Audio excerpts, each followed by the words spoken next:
Tapi isu dia sekarang ni Peko, yang kita lihat, proses tu tidak berjalan. Exactly.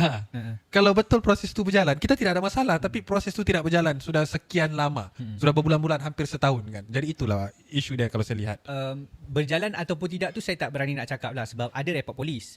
Ada memang polis, pihak berkuasa sini ada beritahu ada laporan-laporan yang diterima even dari FAM itu sendiri. Tetapi laporan-laporan itu sehingga sekarang tidak didedahkan.